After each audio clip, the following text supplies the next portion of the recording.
You listen, if you get too stir crazy, you get ready to go somewhere, you better talk to me before you talk to the rest of these people. Yeah, I look forward to it. I think we got plenty that we can cover and talk about stuff that's coming up. Get your ideas on related to.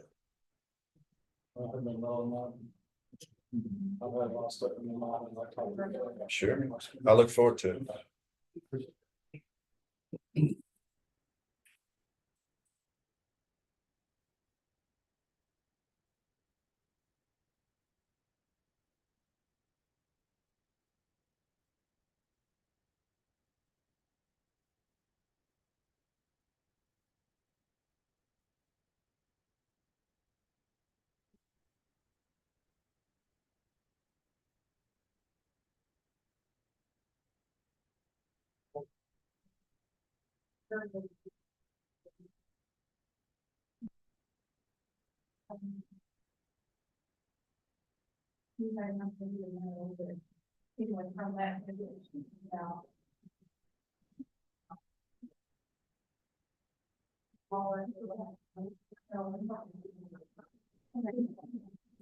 How you doing today, sir? Good.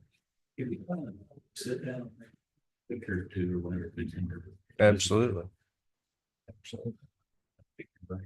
Let's see. Good,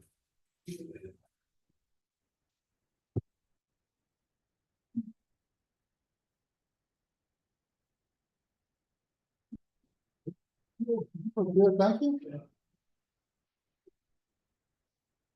I get my eye back in 2 weeks. That's good. And I'll be even more dangerous. Yeah. He said that. If you hadn't popped off, you wouldn't have been shaking in now. I can work for 20, 30 years, but it's called me a pirate. Now I have to live again. All I need is a parrot. Next week is a real good time. So So good. Doing all right. And you? Yes, sir, you get them all entered. No. I did my best and now don't let me in it this morning. Uh-oh. Finished.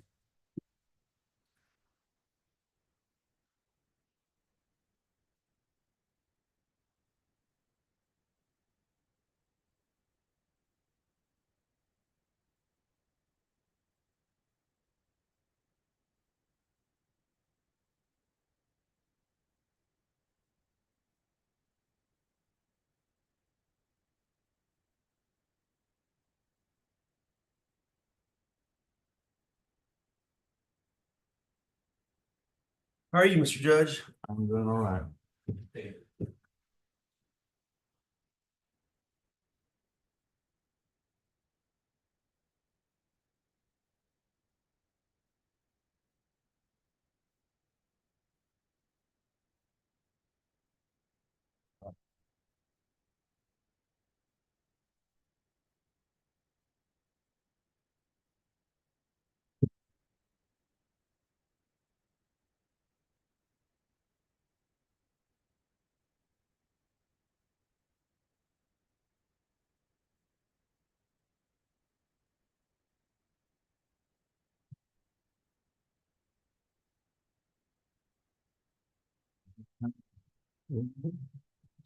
All right.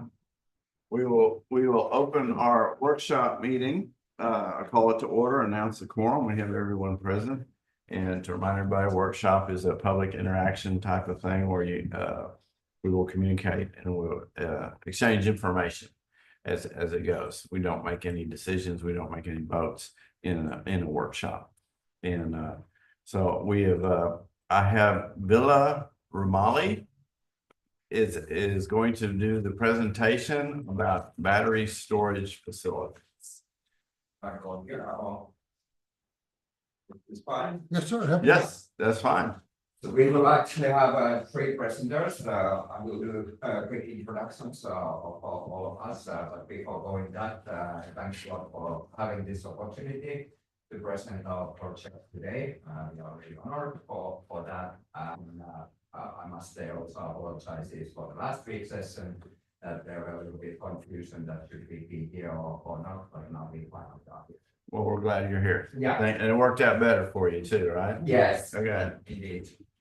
So, my name is Ville Renoy, I'm representing the owner of this project, and together with me, we have, Will Hammond, I'm representing Res. We're the general contractor on this project. I'm the project manager and a professional engineer and registered in the state of Texas. Alan Rhodes, I'm the global fire protection engineer for Fluence Energy.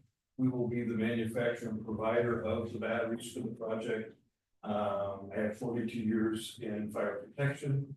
I'm a volunteer firefighter, a member of NFPA 855, a professional engineer as well, and appreciate being here and having the opportunity to speak. Thank you.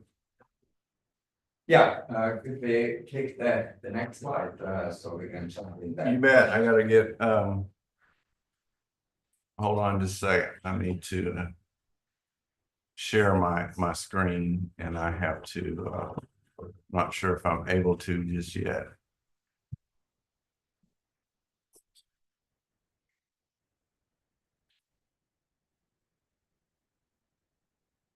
All right.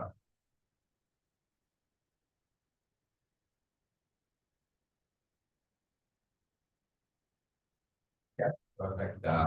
So we have basically two parts or three parts of the presentation. I will explain the project briefly at the beginning, and then we touch the fire safety more in detail.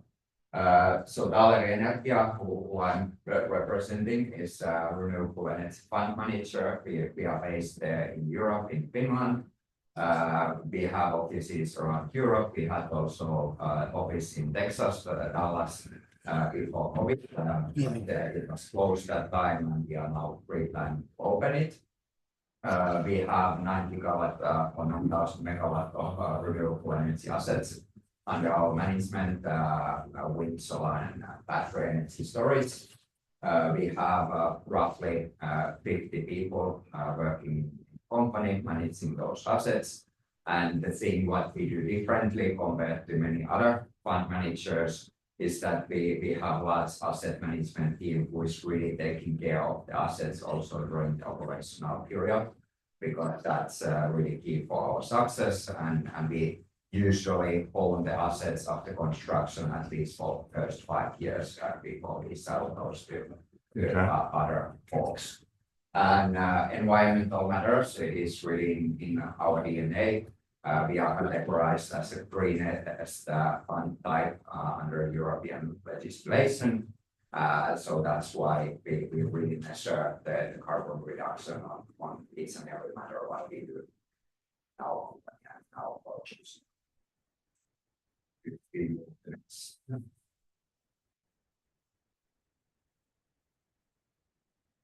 So today we are talking about Project Amateur, located in the Zandt County, next to Rayburn Electric Cooperative's switching station.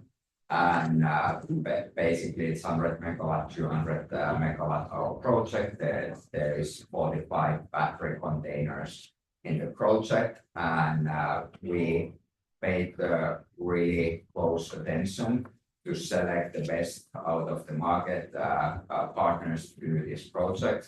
That's why we selected the Fresh Group, who has built similar projects around Texas earlier pretty successfully, and Fluence as equipment supplier who has really a keen track record on fire safety, and they have a big team working on that, and that really the importance for them what we need on our projects. And regarding the fire safety standards, we will hear much more in detail, but we have discussed with the local fire department. The requirement was the NFPA 855, but you can see that we have a long list of other fire standards and certificates what we are following on the project, and everything is latest and strictest what is currently kind of legislated. And in addition to that, we want to highlight that and I have more examples how we kind of deal with the local communities. It's good to remember that we will pay quite substantial property taxes to one Zandt County. It will be in the scale of $1.5 million per year. And also this project will help the Rayburn Electric Cooperative to balance the grid and have the higher power quality in this region. Okay. Then next one, it is regarding the stakeholder management on this project by legislation and law.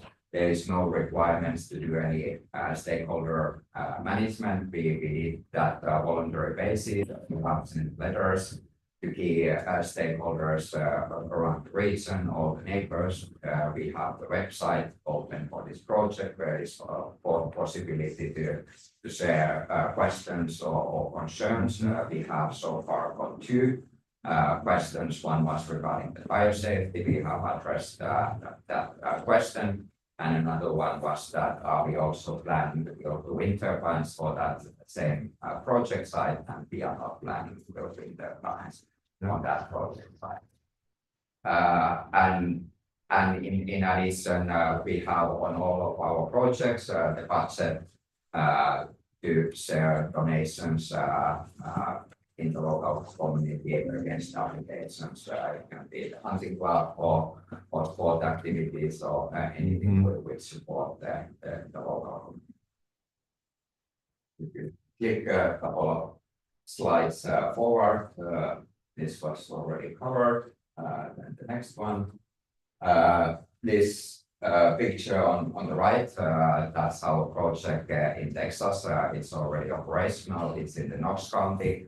330 megawatt wind project, and it has been operational for a couple of years. We have been doing the same process with the stakeholder engagement in that county. The county judge was in the opening ceremony highlighting how important this kind of renewable projects are for the local society. And so far we have a really good open relationship with county without any issues.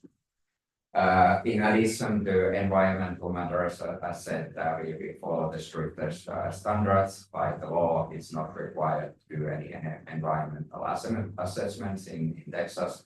We have again done that voluntary basis. We have followed the IFC guidelines on that, and this project has categorized to be the category C, the best one, which has no impact for the environment. And in addition, there were a lot of findings for the species at the site. There is some birds, snakes, and butterflies, and those has been kind of, there is action plan. It's included in the rest contract that they need to monitor and minimize all the impacts for those species. And of course, it's maybe easy to hear to say that we do a lot of things for this project, but it's good to remember that we have lender on this project who will also monitor us, that we definitely do what we are saying here. Everything is in our loan agreement, mention kind of these steps, what we are doing, following the certificates on fire safety, for example. They will monitor us that everything is placed during construction. So that was my portion of the Energia and the project. Any questions before we move on to fire safety? Where was the project in Texas? This one. Yes. It's in the Knox County. Knox. Okay. Yeah, it's like 200 miles west from Dallas. Okay.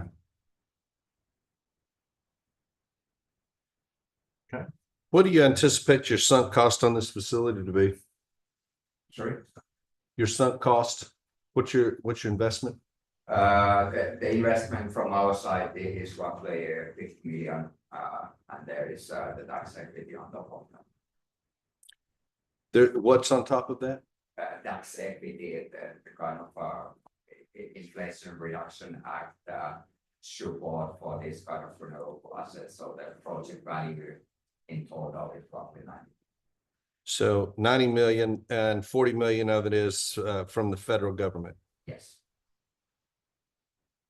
And you anticipate the valuation at completion to be 90 million, or what's your anticipated valuation? It's so slightly higher. We don't know exactly what will be approved at the end of the project. As it relates to the items that you had mentioned regarding donations to the community, are you anticipating any donations to the volunteer fire department? That we can consider.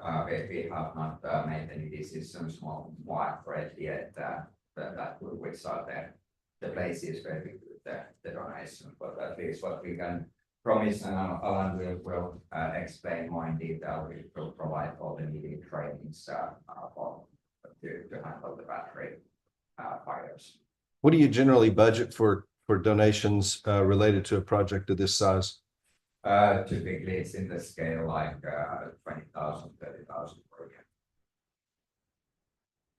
And those determinations are made out of the Dallas office when you reopen that, or where are those determinations made from? Typically, we use it given the third-party committee to decide those donations. Who makes up the third-party committee? We can take some members from our side, and then we could include some local people to decide those. Broader area. Have you done any testing for tornado impact? Tornado. I think Alan maybe knows better about how much it's kind of the product itself is tested, but basically we know this region, the studies has been made, and the project is designed by the rest, so that all the kind of local requirements and what's typically happening in this region is taken into account. Would you like me to answer that now so we can kind of keep it continued? You know, We can, yeah, we can wait till you've Okay. completed yours. That's fine. And I'm that, happy to answer the question. I just didn't know if you wanted. sure, I'm fine with that. And you can certainly go on. I think I'll wait on the rest of the questions till we've got, you're staying, right? Yes, of course. Okay. Of course. So you indicated that there's a website for this project here. Yes, it's in the previous slide. There is even link for that.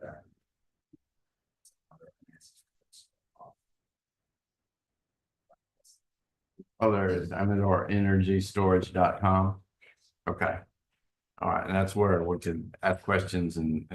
Yeah. Okay. All right. Of course, can always follow us as well, and there is other contact details. Okay. Any other questions or? Let's move on to Will. Or what's the next one?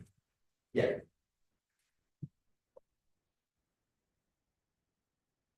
Next slide, please.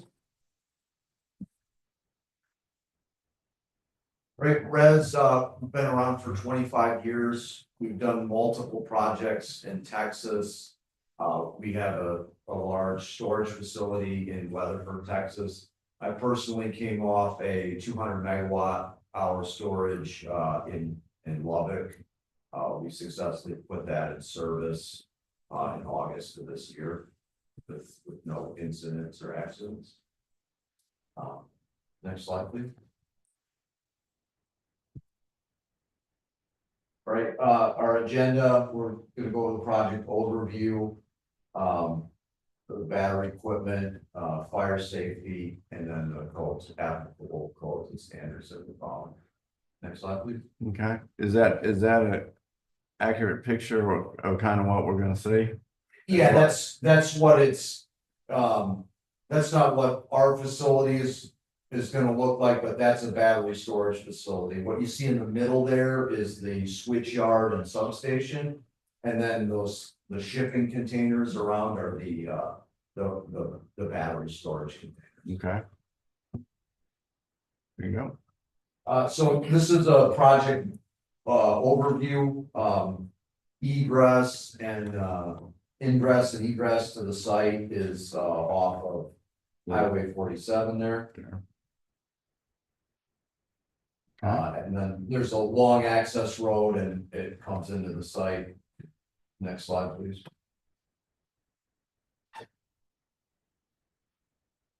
So this is a zoomed in view of the site.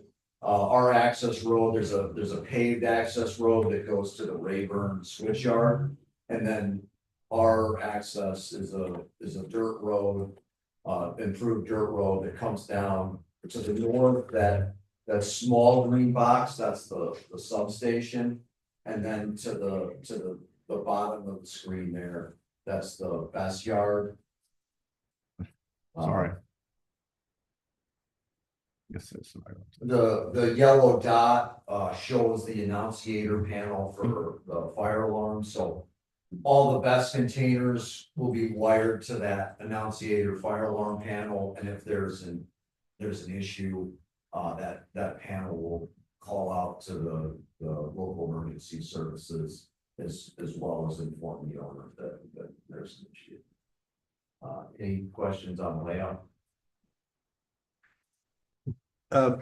One question that I had was, where's the closest residence to this facility now? How far away? They are along the access road to the north. There is a couple of houses. Do we know about how far that might be to the closest residence? Is it a quarter of a mile? Is it, No, you feel free to speak in kilometers as well. I'm not biased. yeah, I think it's roughly right the quarter of a mile. That's about 2,500 feet. Yes.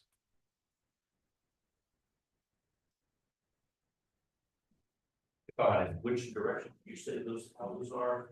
To the top of the screen, so. Yeah, they're up. And so you're not counting the church and four houses that are just south of that? Yeah, they are. 651? Yeah, they are further away.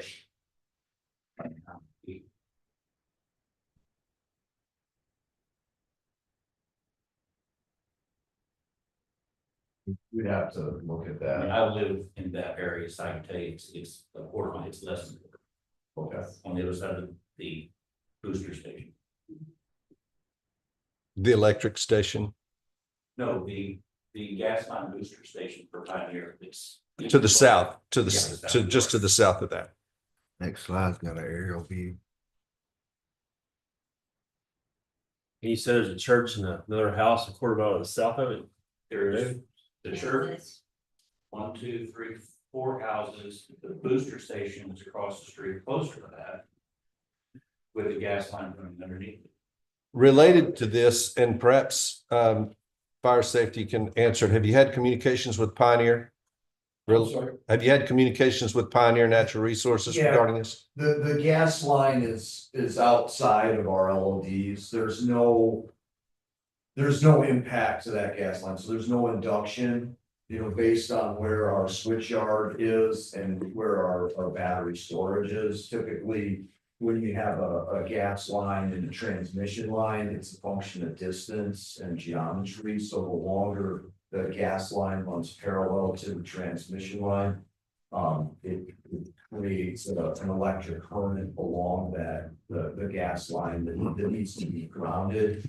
In this case, the gas line is far enough away where it's not impacted. And if there were to be an incident in the best yard, it would in no way impact the gas line. Has anybody from your corporate had contact with Pioneer Natural Resources? Pioneer Natural Resources, they're the owner of the gas facility just to the south. I've been dealing with the Explorer pipeline company, owns the pipeline. It has been here, Yeah, we contacted them because we wanted to look at the possibility of bringing a natural gas line in to power a generator for our auxiliary power during the startup of the plant. So we have been in contact with them. And also, the Rayburn has strengthen the access road and the pipeline is crossing, so related to that, we have been discussing with explorer that we have followed the rulings to strengthen the road, and that has been completed. If I could ask, you're talking about the pipelines which are subsurface, the booster station is not subsurface and it's south. In the event, which I'm hoping y'all have planned in case of fire, that and that booster station have a field, grass field between the two. Have you had discussion with them how you would handle a fire with a north wind that could affect their booster station? Yeah, I think maybe we are gonna explain more in detail, but basically there is no vegetation under the site. Yeah, there's the site is, we create an equipotential grounding and bonding zone. So basically, we put copper underneath our booster station and then we put insulated rock on top of that. And that's to protect against step and touch potential issues. If there is a fault in that substation. Additionally, if there were to be a fault, like an electric fault, the substation would immediately trip. So there's telemetry in the substation. There, we call them relays that trip if there's a fault in the substation. I think my question has to do with, in the event that there's an explosion at the natural gas facility, how do you anticipate, what would your facility do related to an explosion at the natural gas facility? I mean, if there were debris that flew from the natural gas facility to hit our facility. You know, it has happened before that somebody's out doing work on a facility and they hit a natural gas pipeline and the pipeline explodes. How would your safety equipment that's on the interior of your facility, of your canisters, for lack of a better word, how would those be impacted by the natural gas explosion? If it was enough of a seismic event to affect the relays, our substation would trip offline. If some foreign object debris flew from the pipeline and landed, went phase to phase across the substation, our substation would trip offline. So if there was any effect to that substation, it would be taken offline. And there's the main power from the Rayburn substation. There's a main breaker there, and anything that were to happen, Rayburn could trip us off, or we would turn ourselves off. What about the potential if there's a substantive fire from natural gas? I know that your safety systems right now, if a battery catches on fire, you have even the option for aerosol inside those containers. But if a natural gas line explodes, what kind of containment or what kind of resistance, fire resistance, would your containers provide for an external fire that's impacting your facility?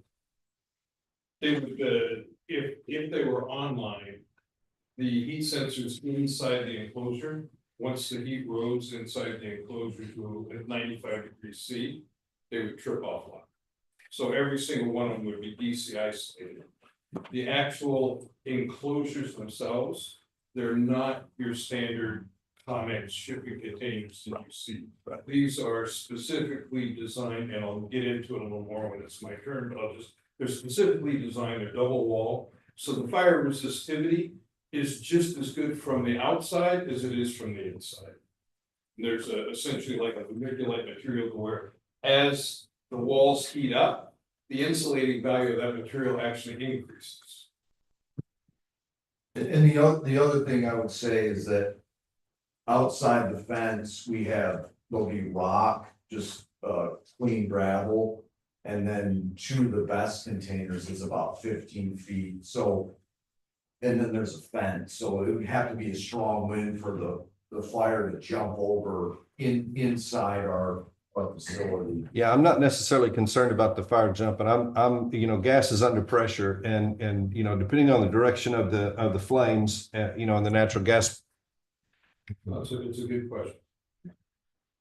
Also regarding the pumping station, it's maybe good to note that we are not building all the way to the south end of our facility. The batteries are not even going beyond the halfway of this black box, so there is quite substantial safety distance to that pumping station. And is the orientation of the natural gas pipeline that's going through there north, south, or east, west, or how does that lie? It's going to south, Yeah, it's south, north, south, and south. Yeah, sure. Next slide. Yeah. Um, I think it's like 4 feet underground, so that's the first protection. go back one. So this is the. that easement there Uh-huh. shows the. And these pipelines are not gonna, I don't anticipate that a pipeline that's 4 feet underground is gonna blow up, you know, of its own accord. What I'm talking about is those instances when there's some work going on in the area or whatever the case may be, and somebody accidentally hits that pipeline. So that's kind of the genesis of my concern, is that if there's work going on out there and they do get down to it, they've already exposed the pipeline. Let's say they're doing maintenance or they detected a small leak, whatever the case may be. That's where my questions are coming from. Yes, sir. Yeah, that's the excellent question. Of course, during our construction time, it's well known that the whole team that we have the pipeline, so that it will be marked. Rayburn knows really well, and anyone else should not be doing anywhere. Yeah, no one's going over there to dig around that, I think we've all seen what happens when the pipeline is erroneously hit and the safety measures aren't taken. So, yeah. Okay. You plan on expanding the facility at any point? That's not at least yet in the plans, that would require the interconnection. I just asked because the other drawing showed your footprint going down much closer to the facility. It said you're only going far away. Is that permanently only going far away or possibly expanding to the rest of the footprint? As far as our plans currently, it's we don't have any expansion plans. The only expansion is it's The my boxes. 6. Yeah. That's for the augmentation of this current facility to put more batteries in the field when they start to create. And typically, there's 2 emergency response plans. Reds will do one, we'll all be in concert with it, as will the volunteer fire department and the last year input as well. But the emergency response plan, there'll be a construction emergency response plan. Then once the facility is ready for operation, there'll be a permanent emergency response. Because obviously, some of the emergencies are different during construction than they would be during operation.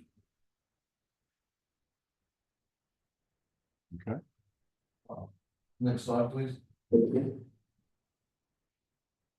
So it's our facility is 100 megawatt, 200 megawatt hour, so it's a 2-hour facility.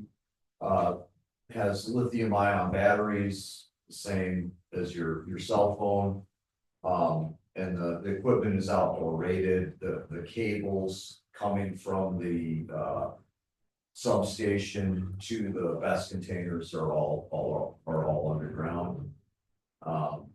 And we'll have 45 battery enclosures. Next slide, please. Our fire safety management plan during construction, our vegetation management, we're gonna clear and broaden the site. And then we're gonna backfill with road base and insulating rock. We're gonna use best construction practices, so when we're doing welding, we'll have a fire watch and we'll have a hot work permit that's. It's a piece of paper that's given to our safety official, so we understand on the site when welding's being done. Where that welding's being done, and we're making sure that we have a fire watch and appropriate, fire extinguishers in the area, to eliminate risk of fire. And then we'll continue our combustible materials, our equipment fueling. We'll do that via fuel pod, off the back of a pickup truck. And any other combustible materials will be stored in a, combustible material cabinet with proper sign. Next slide, please.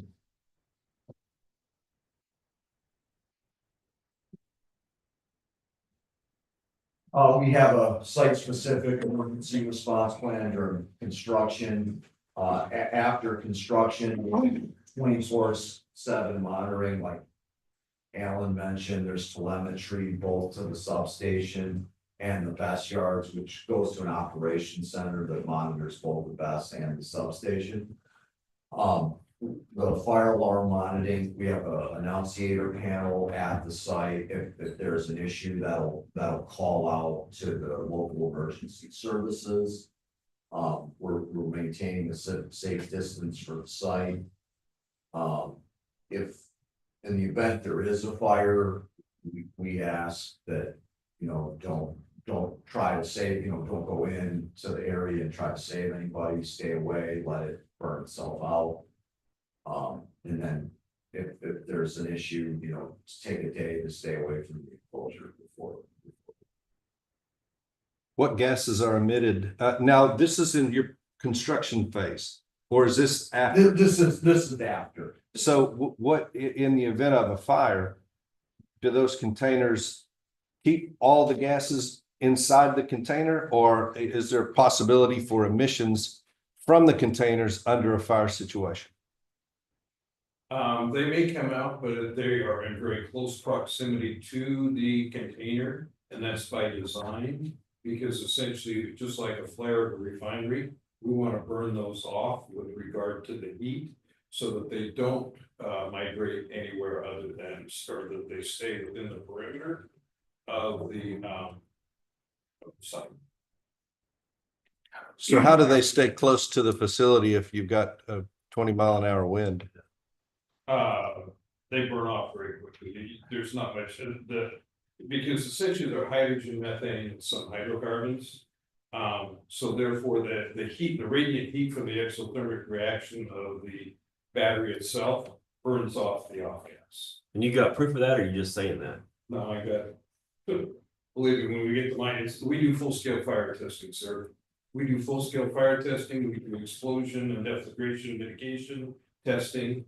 The enclosures that if that the project's going to get are the most highly tested enclosures on the market today. So how far do you expect if you were to have an off gas event? How far? Currently with a 20-mile-an-hour wind, they stay with about 45, 50 feet of the enclosure involved. They may not even go that far because all of the enclosures are also equipped with a feature called a gas purge system. It's a mechanical system that essentially activates at about 10 to 15% of below the 10 or 15% of the lower explosive limit. And when that happens, then they become diluted to the point that they never even reach the explosive or flammability of each of the gases. We actually profile every gas that comes off of the battery, and I'll show you how we do it when we get to the fire testing. If that's true, then in other events where off-gassing has occurred and or fires in facilities in the United States recently, general recommendation is for a shelter in place outside 1 mile and an evacuation anywhere from 4 to 1 mile. If you don't have to worry about 45 feet, why are these facilities that have had this event happen had to evacuate people further than 45 feet. Because they don't necessarily have the same systems I just described. You know that? Huh? Yes, sir, I do. Somebody in the back, that's all. I actually serve on the 855 committee for the batteries, so therefore I'm pretty much informed of any battery event that happens throughout. Can I ask where the source of the water is coming from to extinguish any fires? Where's the water coming from? Which, There is no water. you know, the water to The wa- any it's, fire? it's a falsehood to think that water is going to extinguish. A lithium battery, thermal runaway event. Why? Because lithium, like sodium, is an exothermic metal. It can create its own environment, almost like a wildfire. So therefore, the best thing to do is allow it to burn itself up. If you put water on it, that's great. There's been incidents throughout the world where they put water on it for up to a week. And as soon as they remove the water, then those cells that are damaged, either mechanically, electrically, or thermally, will continue to go through the completion of the thermal runaway process. So essentially, you're like somebody's skeet shooting here, almost like a shotgun shell going off. For the first day, it's almost like popcorn. Second day after you remove the water, it slows down. Third, fourth, fifth day, pretty soon it stops. At that point, you wait 3 days before you ever enter the enclosure of the building. Then you can go in and start to do your cleanup and forensics.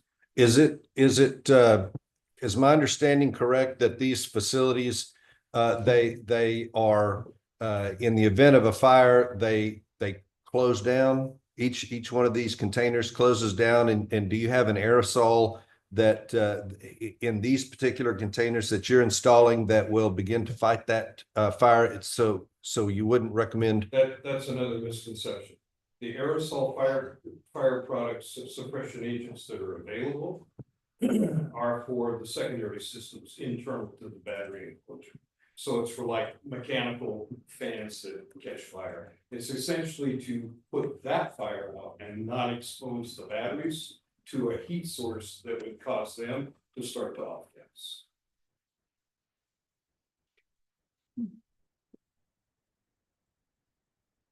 Any other questions?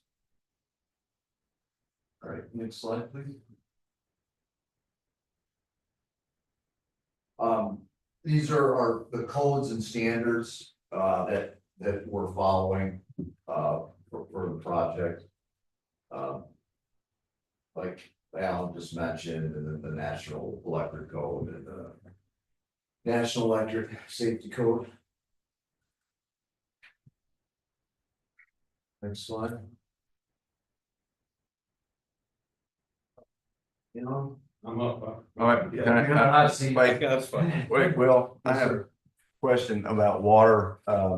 When you do this pad and all, are you gonna do water retention ponds, or what happens with rainwater and the flow of it? Yeah, there's a water retention pond, if you go back to the Williston layout. Just down one. Yeah, our stormwater water retention pond is right here. Okay. So, we'll be keeping all the stormwater on the site. We'll be following best management practices, in accordance with the SWIP. So, yeah, that's. Okay. I contain on. Do you ever test that water in that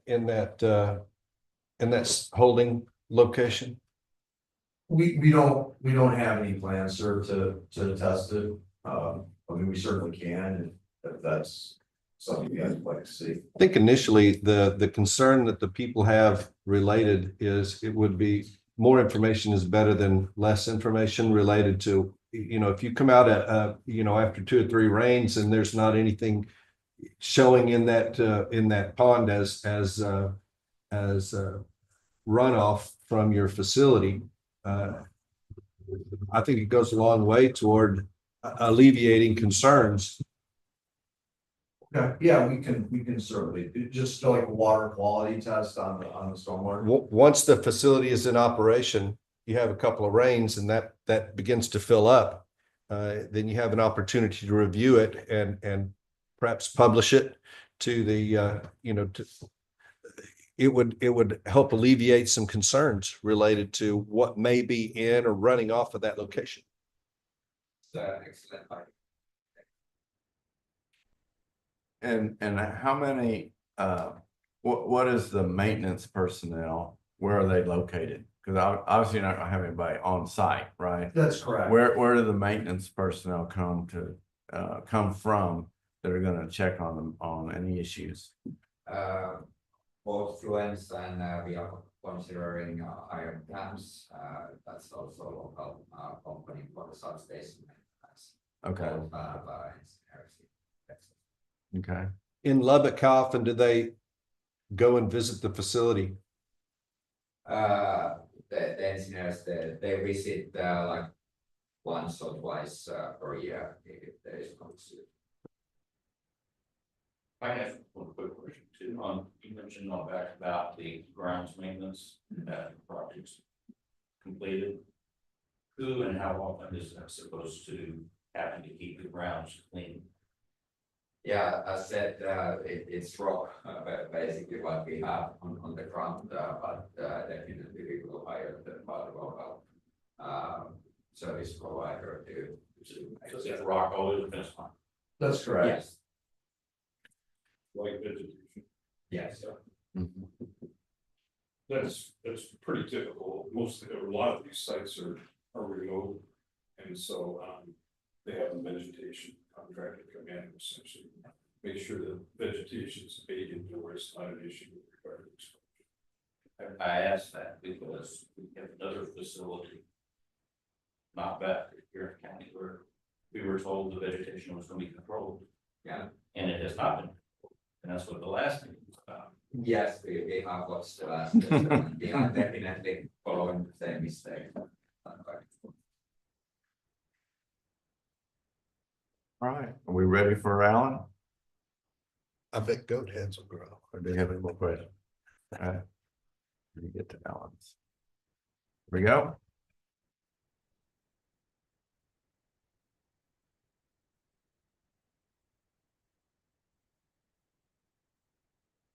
Appreciate the opportunity to be here. Thank you.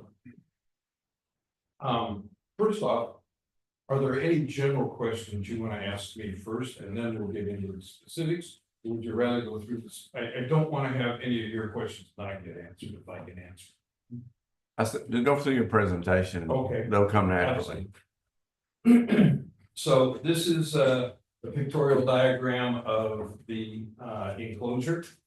The enclosure has a mechanical compartment that would be the where the chiller and all of the battery management system main components reside. That would be the enclosure. If there was an option, or if it was opted to put statics in, that would be where it would go. Okay, it is to protect the mechanical equipment or a fire in the mechanical equipment room from affecting the batteries. Each of the battery compartments, there are 6 racks of batteries. Every 2 batteries are separated by a steel wall. Okay, so 2 racks, 2 racks, 2 racks, if you will. And then each of those compartments has 2 doors that essentially have the rod and dog is what we call it, essentially the same closures is on the back of a semi or a Connex, as people are seagoing storage container. The top, I'm a volunteer firefighter myself, so I do not want to depend upon just the mechanical exhaust system. So therefore, if there is a buildup of pressure internal to the enclosure, we have what is called depth ligation panels. Depth ligation panels are a panel that have a shear washer. So it's absolutely passive, it doesn't require any maintenance. But when that pressure threshold is reached, the shear washer shears, and all of a sudden, and then the panels open, such that any overpressurization is relieved. We also have, there are passive ventilation panels that can be opened as well. internal to each of the compartments is what we call a multi-detector.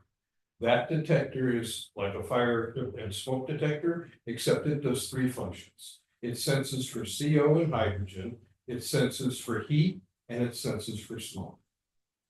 Any one of those indications coming in shuts the battery down.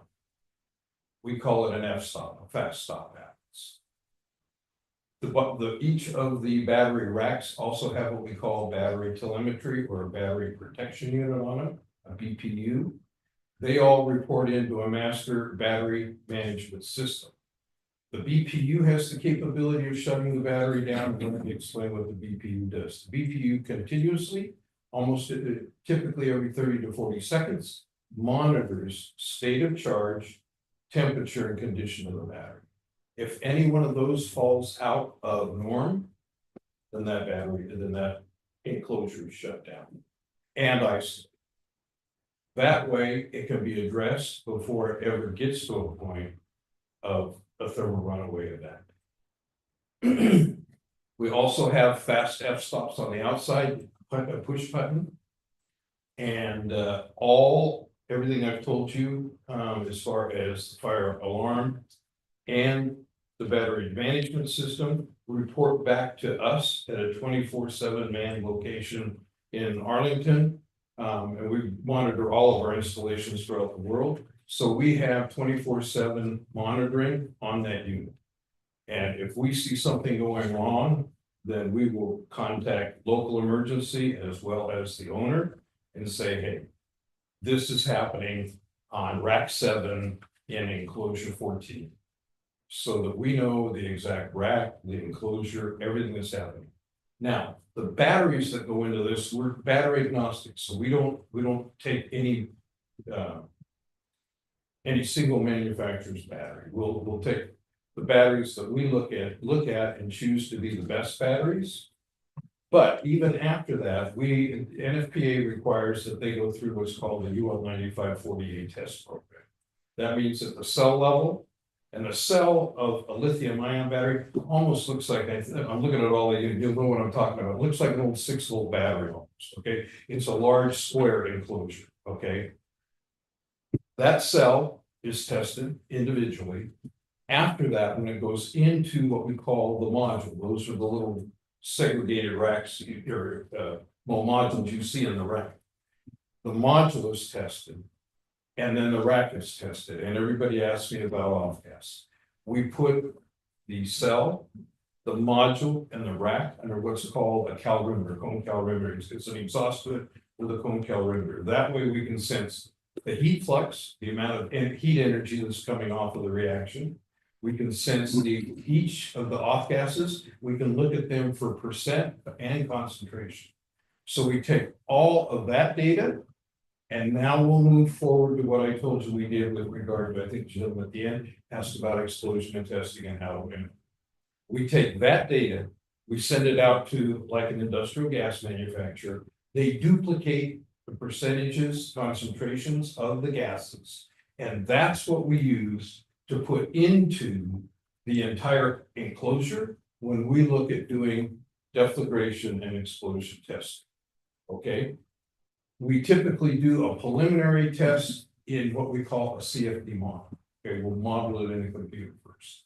After that, once we've got those results, then we take and we say, okay, let's prove out the model, or let's see if we're worse or better. Okay, I'm a show me person. You got to show me. So then we'll take and we'll introduce gas, and we do it at the cell level. We'll go, okay, let's see what a single cell looks like. How much gas concentration builds up inside the enclosure, module, rack, and then finally, what if the whole thing is involved? And that's called deflagration and explosion testing. And we have sparkers inside, or igniters. So when we get to the point where we think we're at the sweet range, because gases can either be below their explosive limit, or above their explosive limit, or in their explosive limit. Once we have the gases in their explosive limit, then we hit the sparker and see what type of a deflagration event we get.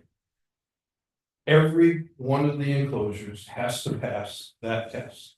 If doors become open, if we don't contain the explosion, if you will, or the deflagration inside the enclosure, now that's not saying the deflagration panels aren't gonna open, because they are, they're designed to.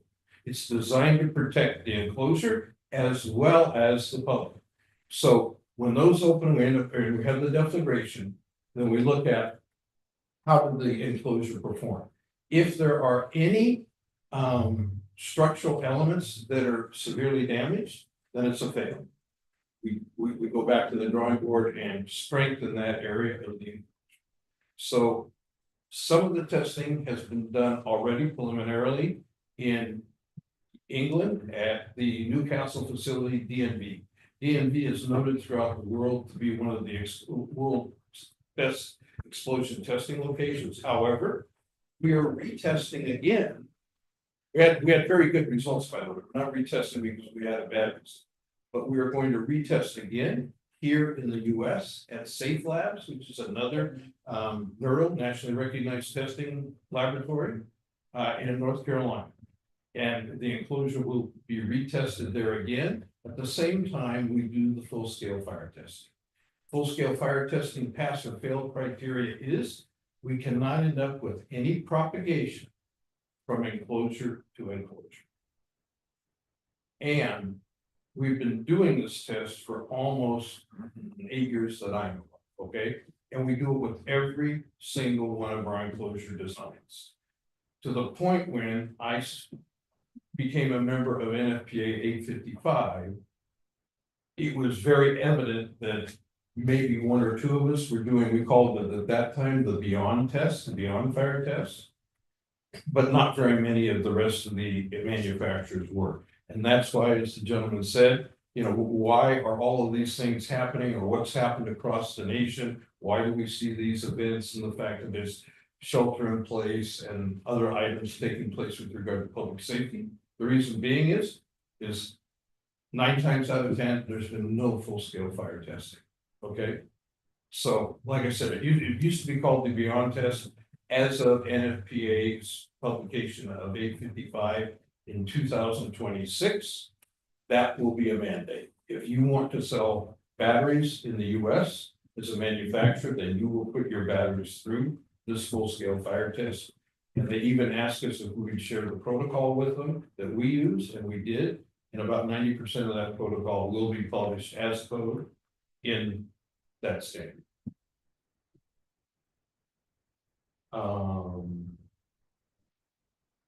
Okay, I've given you kind of an overview. I'm probably giving you a drink of the fire hose. And I've got a couple of questions from it. What's that? Number one, your aerosol fire suppression system for your chiller units is listed as optional. Is it optional or is it there? No, it's optional. We test without it. So But all the deflagration and full scale testing is done without that system. when it's installed, will it be there? I'm sorry. When it's installed, when the system comes online, will the fire suppression system be there? Are they tested? Is that what you're asking? No, sir. When the system's installed, will the aerosol fire suppression system on your chiller side be there? Is it gonna be there and in service and functioning? It says optional on here, so Is there gonna be a fire? Right, it's an option of the owner to purchase it or not. And will they? Did this owner purchase it? I'm not sure. I need to check,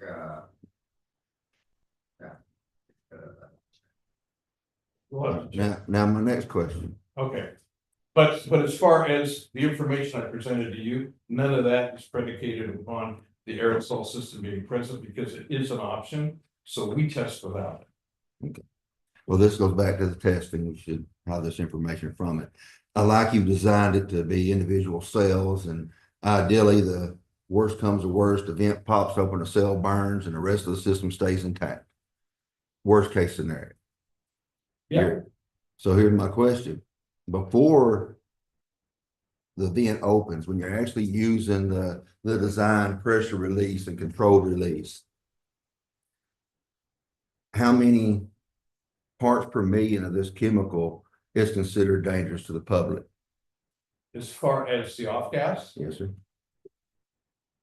Well, the solution to pollution is dilution, okay, I know you've probably heard that before, but basically the mechanical exhaust system is meant to essentially dilute the off gases before they ever leave the enclosure, okay, in other words, that system turns on very early on in the stages, so. As I said, the idea behind it, okay, or the concept behind it is that the off gases never reach. Any type of a flammable limit or explosive. But what And at is that there, point, is you there, asked about toxicity, at that point, there is no toxicity to the public or to even the technician. okay, now once that system is overrun and it goes to the fail safe, the washer yields and the vent opens. Same question. Okay, at that point, typically the area, if you will, is about 45 feet, 45 to 50. And at that point, then the dilution has happened, there's been enough dilution that there's no danger. What kind of time frame? It depends on the amount of gas trapped, but I mean, it's essentially almost instantaneous. As soon as the deflagration panels open, then the dilution process starts to happen. Worst case scenario, every bit of the gas, the liquid in here is turned to gas and it's all coming out that vent at one time. How big an area, what's the parts per million, and how long is it hazardous? The separation or the distance is typically 45 to 50. And how long until it is safe to enter the area? Until what now? How long until it's dissipated? Well, once the deflagration panel is open, if there is a full-scale thermal runaway, the off gas is going to burn off instantaneously. Because the heat of the exothermic reaction will ignite the off gas. So it's basically gonna be a fire. And, Yeah, there'll be a flame coming up the top of you. Yes. so we should have no toxic parts per millions released. It should all just burn off. Yeah, I mean, we intend to furnish what's called a plume analysis. For, so you guys have it as well. And how tall are these? That's typical for an installation. And how tall are these containers? How high in the air will this fireball be when this ignites? And about, and we know it's about Well, I 45 think, foot you guys- radius. I think all of you are more experienced with a gas explosion, okay? It's not a gas explosion. I'm sorry. you The described it. the flames typically are maybe. If I had to, well, I'm thinking because a lot of times it comes out the side.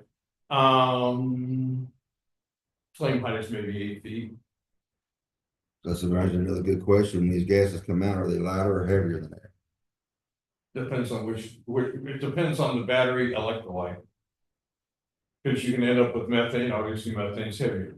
You can end up with hydrogen, obviously hydrogen is lighter than air, and you can end up with some hydrocarbons, which are essentially almost the same specific gravity as air. Well, based on what you're designing and installing at this location, what would it be? What would the electrolyte turn into? Probably more hydrogen than anything. You'll have some methane and some hydrocarbon, but most of it's hydrogen. Are all these electrolytes in each individual cell, are they identical? Or will there be a mix, say you cobalt dioxide or manganese, cobalt dioxide? We don't use manganese. The technology that will be used here is LFP. Not NMC. Most all of the fires you've seen in the world today have been NMC technology.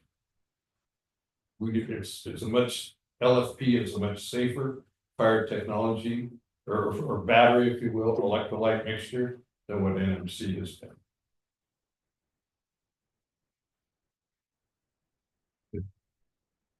That answer your question?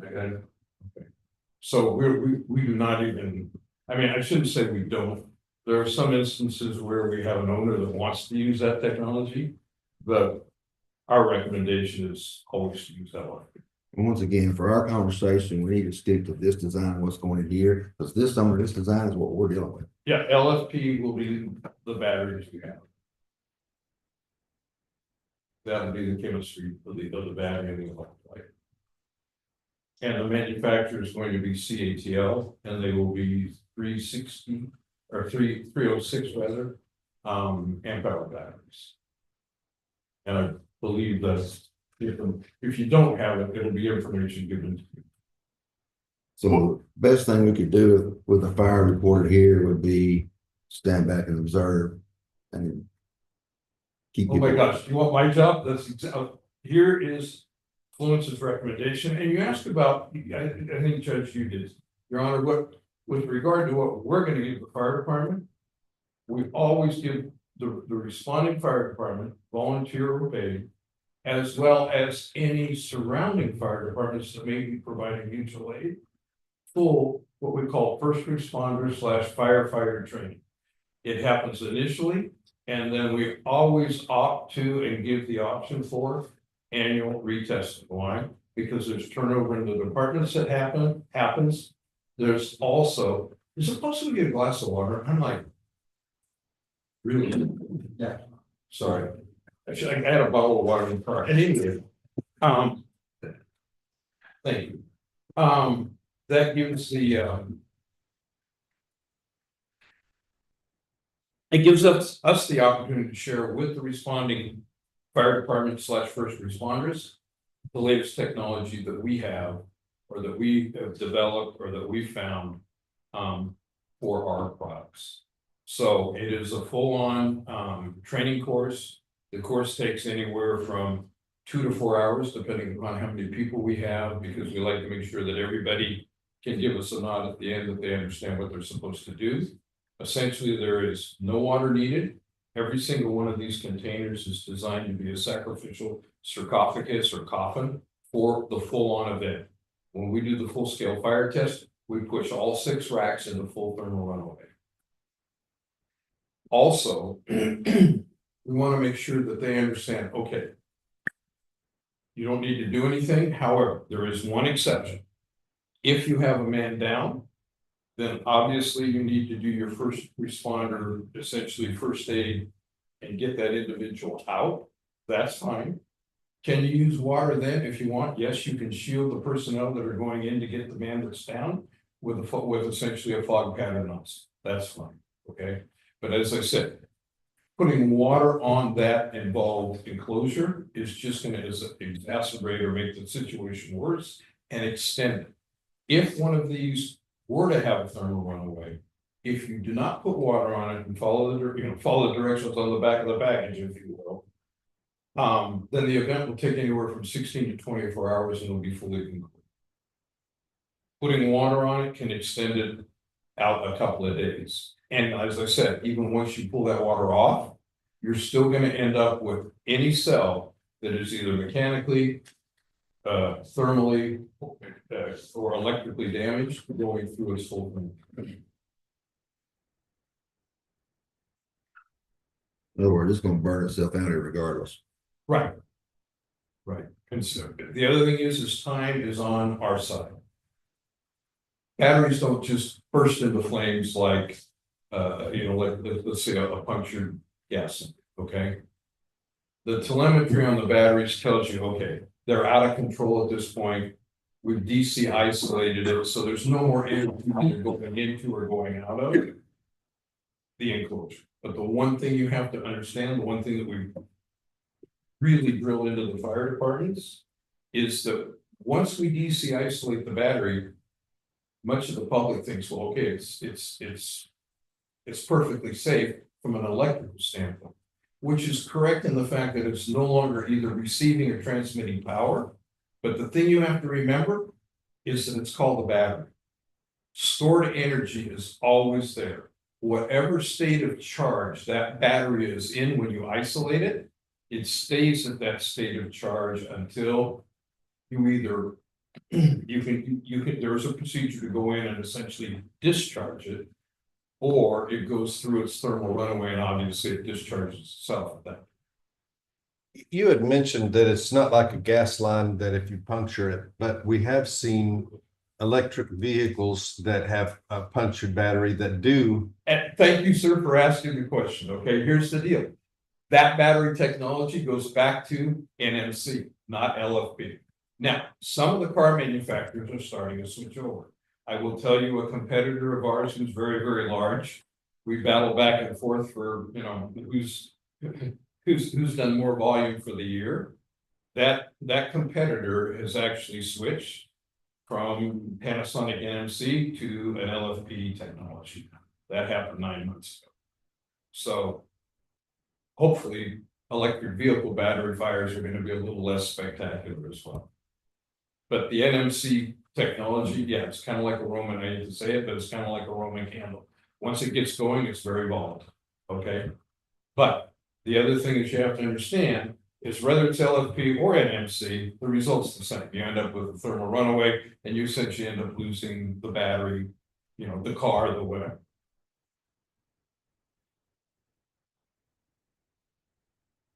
What is the life expectancy for the batteries? Life expectancy. Life expectancy. Thank of you. batteries. I'm sorry, I'm a little hard of hearing. No problem. Yeah, the life expectancy for batteries of this type are anywhere from 20 to 25 years. And then you heard about the augmentation. As the batteries start to, you know, we get 100% performance out of the batteries typically for X number of years, okay? And then we see a bit of a decline as the batteries have been cycled, you know, charged and discharged, charged and discharged. So augmentation is meant to essentially help boost, if you will, and or keep that site at its peak capacity.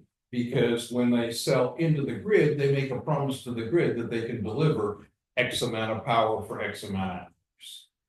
So that's why there's that pad there for augmentation. Okay, should they need to, then they can add additional batteries to essentially guarantee that they're delivering the amount of power they've said they would to the grid. Okay. Make sense? And would you replace the batteries in the compartments there, or can you take the whole container? Can you just replace the whole container? Yeah, you remember I told you about the BPU, the battery protection unit, and the BMS, the battery management system? If we detect it, and that's why we've got a great track record. If we detect that there's a problem with a cell and a module, we'll pull that module. And it'll be like, you know, as we said, we'll do service on the units maybe once every 6 months, 3 months, depending on what's necessary. But if we detect that there's a problem at any site in any module, then we dispatch a technician out. We tell the owner we're coming. We schedule an outage with the grid, and we say, okay, we're going to take this unit offline, and we're going to pull that module out. And we're going to put the new module in, and then the old module goes back for either recycling, or it may be that we just replace that one cell. Okay. So yes, sir, that's part of why we have the sophisticated telemetry, is because nobody wants to see a thermal runaway. So if we can prevent it through proper maintenance, then that's exactly what we do. This may be a better question for you. Where's your source? Where's your electrical source coming from for these batteries? Various charts basically. Yeah, what facility is charging these batteries? Yes. So basically the battery system will be operating on the airport NSC and ancillary service market. So basically we buy from the market the NSC and charts, and then we provide these ancillary services which balance the grid second basis. So it's not your anticipated source as a solar farm that's nearby or a wind generation. You're just buying it at you know, and selling it, buy low, sell high. Yes, so it's standalone battery, so there is no solar or wind located on this facility. And I remember from your previous workshop on Thursday, there were kind of discussion, but it's not airport requirement that you need to have batteries on your solar park or wind park. So you can do the standalone battery, you can co-locate it with wind and battery or solar or battery, and you can still build also your solar and wind assets without batteries. That type of installation is essentially for grid stabilization. So, or it can also come in, let's say they lose a power plant and they're going, oh my goodness, well, you can call on the reserve battery energy and say, look, at 8 o'clock tonight, they're taking this plant down because they've got to do maintenance. we need your power for the next 2 hours. And most typically what happens is that during the evening hours when you have still high consumption. But when the sun starts to go down, then the batteries are operating. Do you have anticipated stated charge levels? It varies over time. Yeah. I think what we have simulated, the average is somewhere like 60. Typically, the batteries are capped at 100% stated charge, or very close to that. That way you've got your full capacity when you're called upon to essentially feed it to the grid. And most of that time's in the evenings. Most of the times, every day.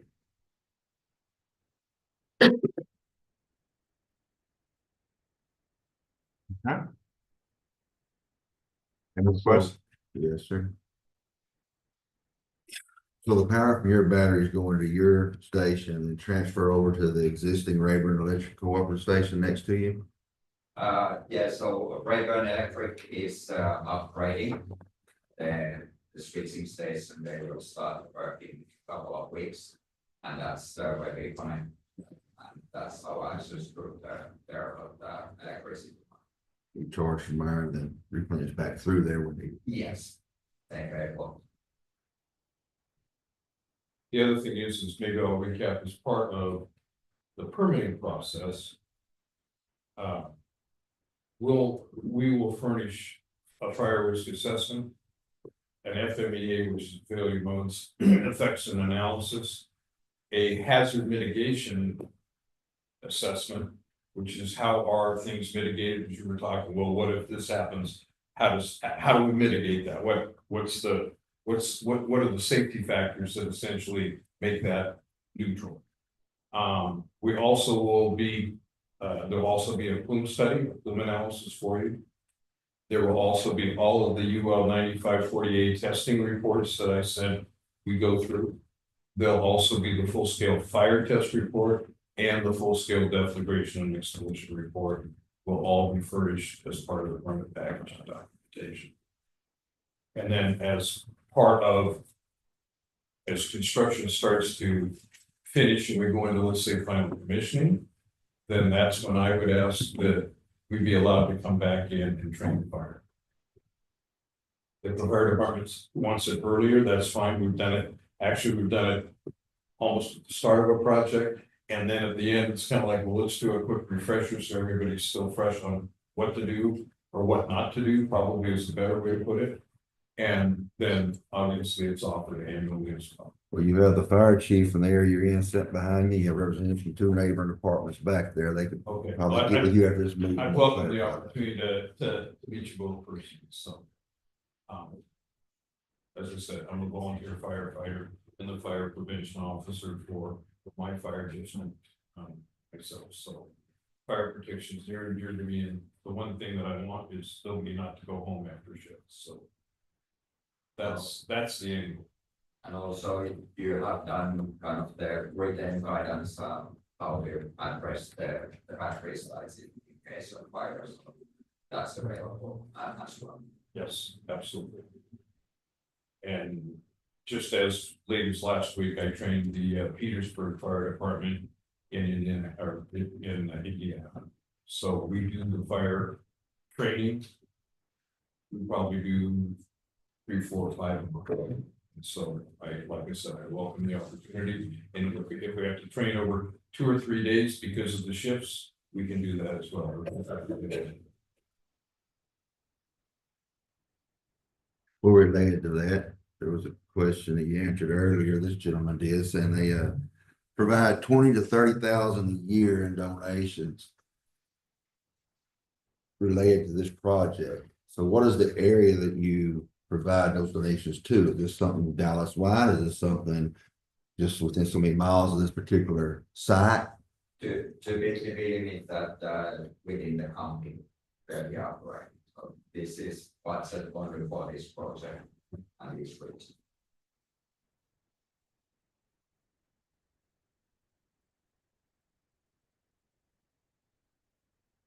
Did you do the local Fire department training, do you have more slides or we've already discussed that? There is a photo, but I think it's discussed.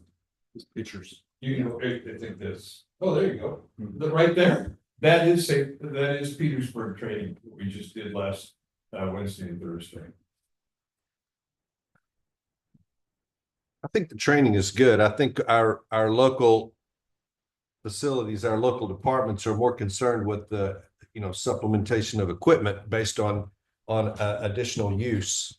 And I don't necessarily know how we answer those questions. We certainly something that we've been dealing with related to the solar plants. And so my hope is that this battery facility doesn't have the same kind of difficulties that we've run into related to the solar plants. Yeah, very sad to hear about that, not that lucky, project, and at least we have tried to do everything what we can at this point of time. As I said, we have, selected the best vendors what are available on the market. And we have done the design properly, and we have own asset management team and also the local third party asset management team taking care of the asset during the works. And we really appreciate the steps that you've gone through to make sure that everything is the highest quality. I think our concern related to the solar plant is that the original builders and owners of the solar plant, they were great too. That's been the subsequent owners that have been a detriment to our community. Yeah, I think we have shown quite a few faces here, and this team will stay around this project. And I think again, we much more than say that we there, and we have been track record on our other projects. We have never had any significant issues with local communities, so we target to the positive impact and difference compared to your previous. Then I think there was a question asked about coverage in Texas. Fluence has a battery maintenance group here in Texas. It's 12 people throughout the state. So at any given time, at least one of the technicians or engineers could respond. I would say probably within an hour or two. We do have people right in the Dallas, Fort Worth, greater Dallas, Fort Worth area. I happen to live in Bryan. Our entire, two of our main safety people are in Houston. So we've got the state pretty well covered. If it was a state in 3 or 4 states over, it'd be a little different story. But here in Texas, we've got a lot of person. We also have one of our main engineering centers. And it's maybe good to add that we have signed 20 years service agreement already with Fluence, so they will be part of this project for next year.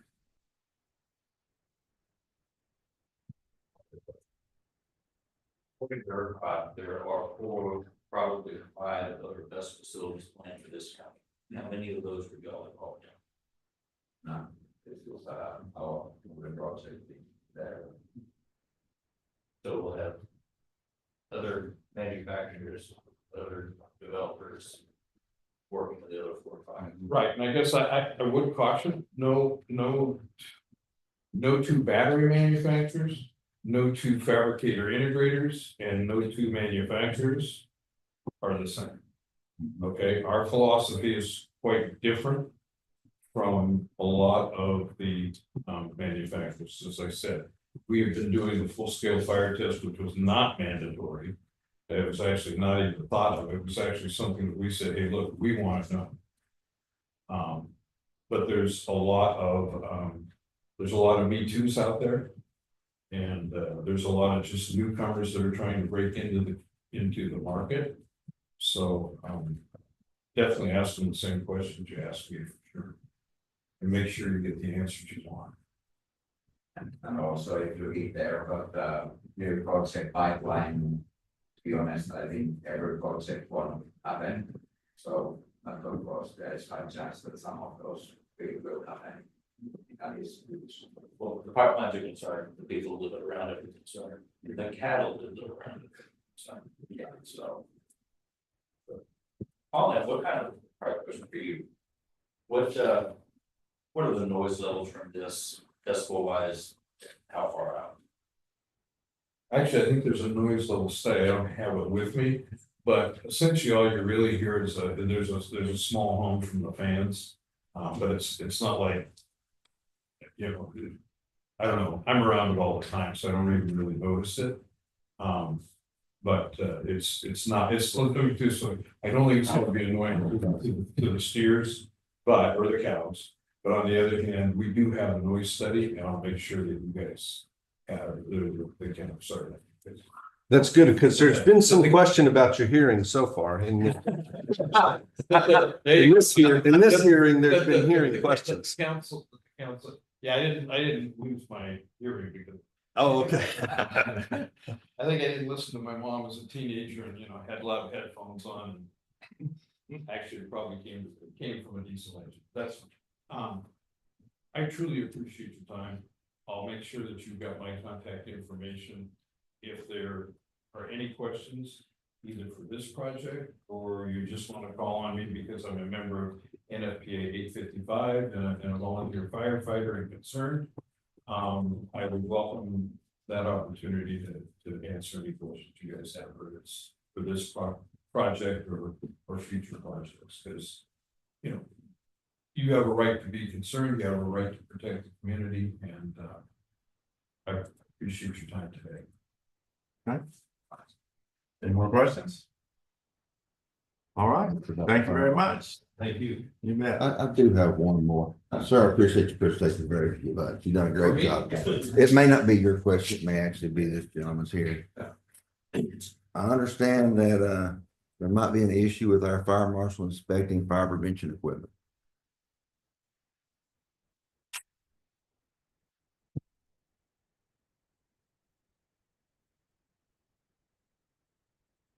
Well, everything in your presentation has been great, so I would expect there'll be no issue with our fire marshal being allowed to inspect any fire prevention systems upon construction and annually. I expect it, since y'all have done such a great job and you're so willing to work with the community, but you'll be more than happy to allow our fire marshal to perform his annual inspections. And just, Absolutely. Yeah, okay. No, I was in, I don't know, were you there? You might have been there. I was at the I was actually asked to speak at the San Marcos annual firefighter and fire prevention or fire marshals association conference. And I gave about a 2-hour class on battery energy storage systems and what to look for and the do's and don'ts on thermal runaway that.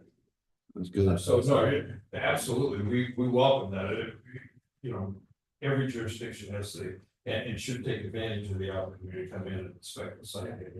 So sorry, I misunderstood the question, but I want to say that we proactively conducted the fire department, explained that we are planning this project and that we on doing the volunteer cooperation. Okay, so this is our fire marshal, Mr. Davis. They're going to be more than happy to allow you to inspect those systems when they're put in, and annually, it sounds like. If I can get some clarification, Commissioner. We have, one of my deputies has been in communication with someone from y'all's company with things requesting. So our process goes in a manner of we permitting so we would request that you complete a permit application and submit drawing for approval. And then we would approve that, issue the permit, and then do the inspection upon installation and inspect as an acceptance test. To verify everything is inspected and installed per the plans that are approved.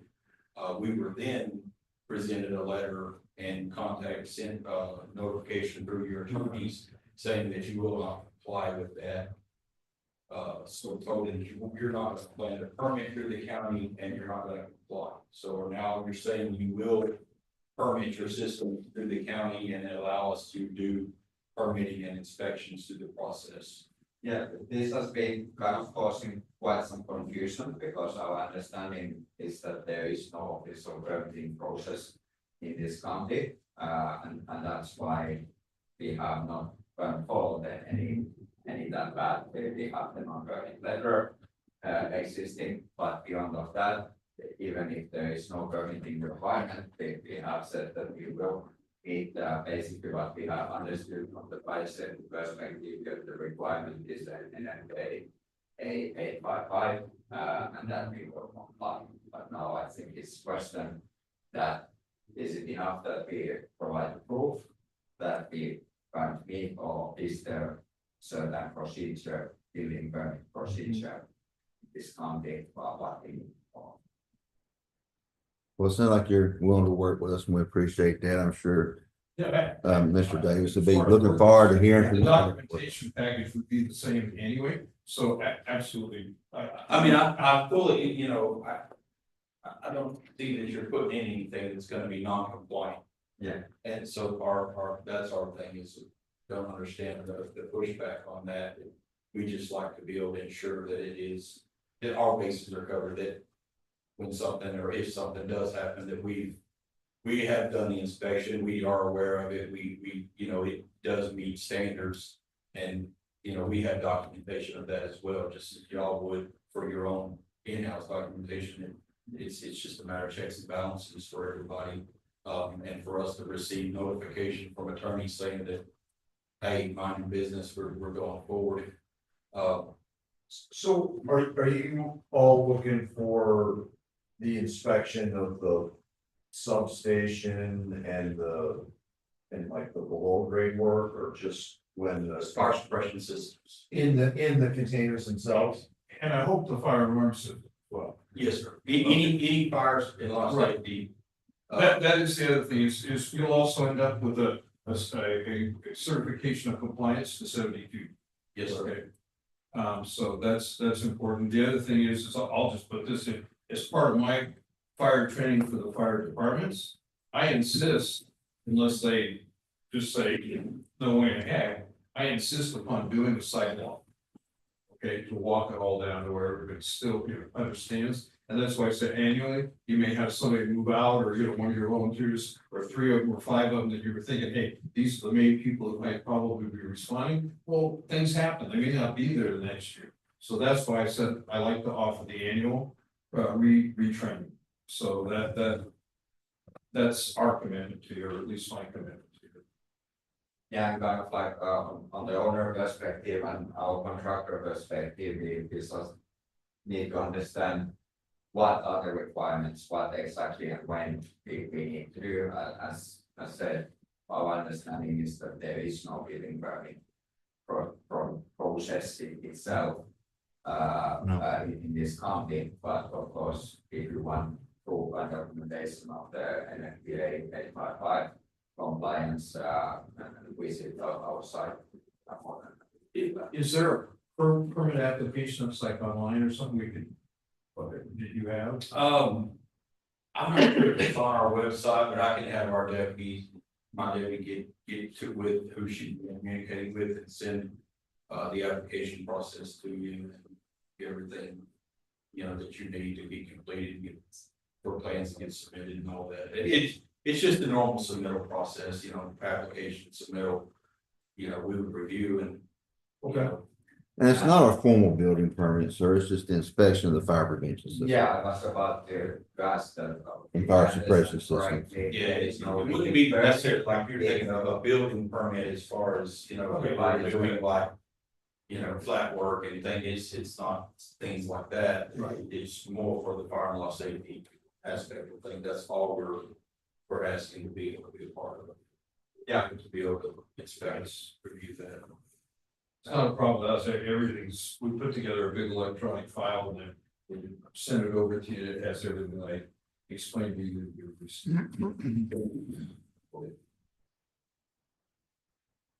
And I can give you we're still working on it, but as soon as we get all of the modules put together for the fire department training.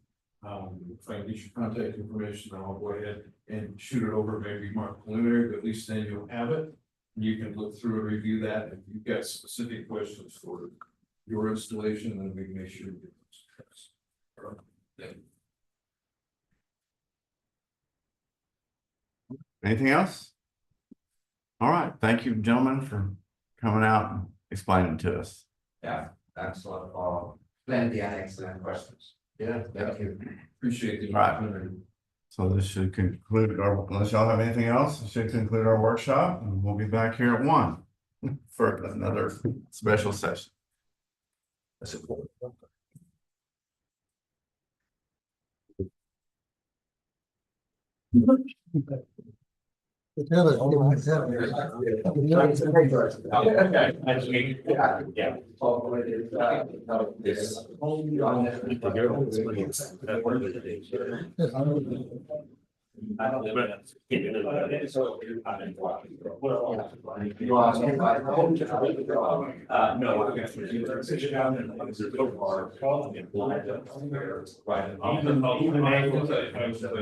I'll make the commitment to you guys here. Yeah, I understand. I'll do that for you. Okay. Keep my-